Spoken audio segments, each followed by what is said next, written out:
مجھ سے ایک بوڑھی عورت نے پوچھا مسئلہ، اس نے کہا کہ عورتوں کے جو خاص ایام ہیں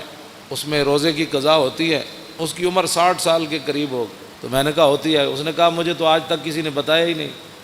میرے تو 60 سال کے اندر میرے اتنے بچے ہوئے، میری شادی ہوئی تو 14 سال 15 سال کے بعد تو میں بالغ ہوئی، تو اس کے بعد یہ جتنے بھی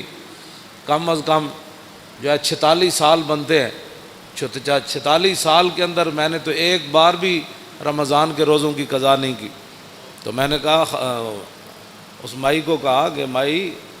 یہ نمازوں کی عورتوں کے خاص ایام جب آ جائیں ان کے تو نمازوں کی قضا تو نہیں ہے،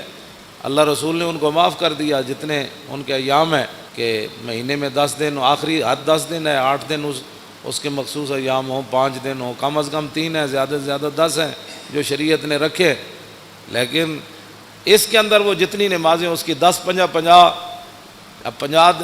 نمازیں اس دیا رہ گئی ہیں 10 دن،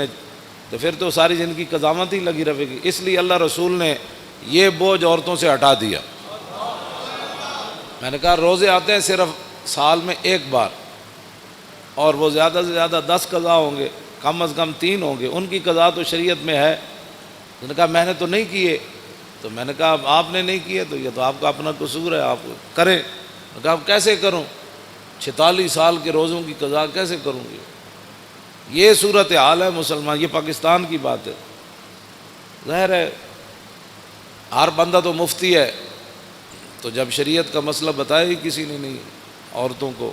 میں نے ایک بار کہا کہ مردہ جو ہے وہ اس کا روزہ نہیں ٹوٹتا، پوری محفل میں ایک بندہ کھڑا ہو گیا، کہنے لگا جی ہم سب کو سمجھ نہیں آئی کہ مردہ کس کو کہتے ہیں۔ اب جس قوم کو یہ لفظ بھی نہ آتا ہو مردہ اس کو کہتے ہیں جو بچے کو دودھ پلائے۔ دودھ اگر کوئی عورت اپنے بچے کو پلا دے روزے کے دوران تو اس کا روزہ تو نہیں ٹوٹتا۔ تو جس کو لفظ مردہ کا بھی پتہ نہیں ہے کہ مردہ کا معنی ہوتا ہے دودھ پلانے والی عورت، تو وہ بندہ کہنے لگا جی مردہ کیا ہوتا ہے؟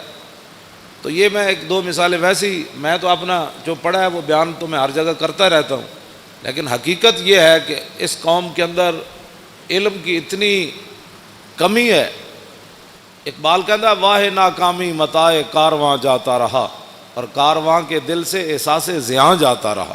کہنے لگا کارواں لٹتے ہیں قوموں کے، پھر قومیں کھڑی ہو جاتی ہیں، پھر لٹتے ہیں، پھر قومیں، لیکن اقبال کہتا وہ قوم کبھی بھی نہیں کھڑی ہو سکتی جس کے دل میں احساس زیاں ہی جاتا رہے۔